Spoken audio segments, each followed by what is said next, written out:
What's the fastest circumnavigation of the world by sail, without stopping and without outside assistance? This is the Jules Verne Trophy.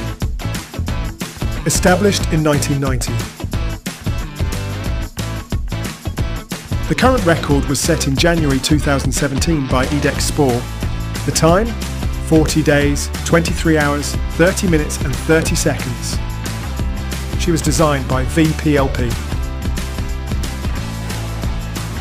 She carries a whopping 411 square metres of sail upwind and 678 square metres of sail downwind.